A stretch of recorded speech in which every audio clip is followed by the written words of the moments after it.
6, vous allez voir que le peuple de Dieu, les enfants de Dieu, les serviteurs de Dieu, les enfants de Dieu, le peuple d'Israël, ils marchaient par la foi. La foi est incontournable dans notre marche du royaume. Nous sommes dans un royaume et le royaume de Dieu a des principes.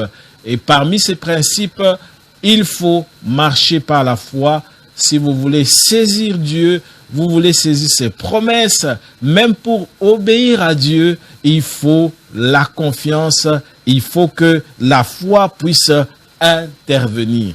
Donc la foi est essentielle dans notre marche de tous les jours et nous avons essayé, encore une fois, nous avons répété cela pour que le peuple de Dieu comprenne que la foi est importante, bien-aimés, la foi est capitale.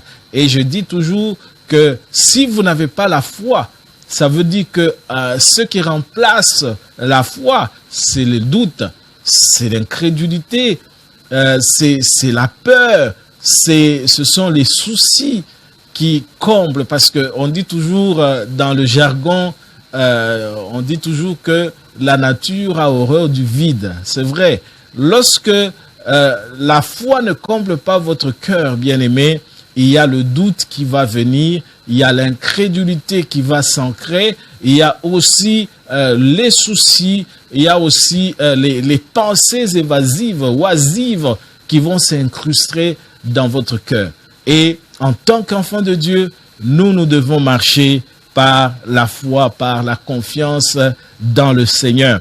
Et Romains chapitre 1er verset 17, Galates chapitre 3 le verset 11e, Hébreux chapitre 10 le verset 38, Habakkuk au verset 2 le verset 24, la Bible dit simplement que « Mais le juste vivra par la foi » ou « Le juste vivra par sa foi ». Donc, la foi est importante, bien-aimés, et nous devons apprendre à l'exercer chaque jour de notre vie, dans notre quotidien, parce que nous sommes les citoyens d'un autre royaume, et dans le royaume de Dieu, dans notre royaume avec notre Seigneur Jésus-Christ et notre Père, nous devons lui faire confiance, nous devons marcher par la foi. Nous devons marcher par la foi pour faire face aussi à tout ce qui peut se présenter à nous sur la terre. Nous avons besoin de marcher par la foi. Nous avons compris aussi que la foi a été transmise aux saints, c'est-à-dire à ceux qui ont cru, à ceux qui ont reçu, qui ont accepté la parole de Dieu, qui l'ont entendue et qui ont accepté de s'y mettre, qui ont accepté de donner leur cœur à Dieu et à donner leur vie à Jésus-Christ, à accepter le sacrifice. La Bible nous montre, par exemple, dans Jude, chapitre 1er, le verset 1 à 3, la Bible nous montre que la foi nous a été transmise. La foi a été transmise aux saints une fois pour toutes. Et je ne cesse, je le répète encore, chaque croyant a la foi. Mais maintenant, c'est cette foi que vous avez, sur laquelle vous devez maintenant bâtir, vous devez construire cette foi, vous devez la nourrir chaque jour. Et je l'ai dit aussi simplement, tu ne peux pas devenir enfant de Dieu si tu n'as pas cru. Tu ne peux pas croire, tu ne peux pas être sauvé si tu n'as pas cru, bien-aimé.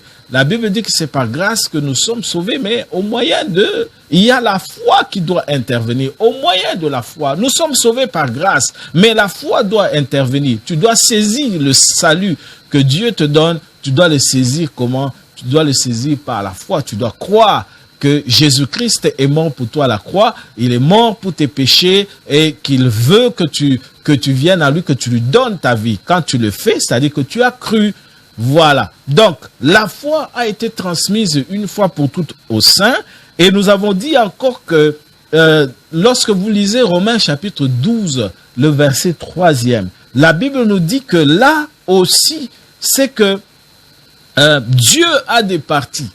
Dieu a des parties. C'est une vérité importante, bien-aimés. Sinon, chaque jour, vous allez chavirer. Vous allez faire des choses qu'il ne faut pas faire.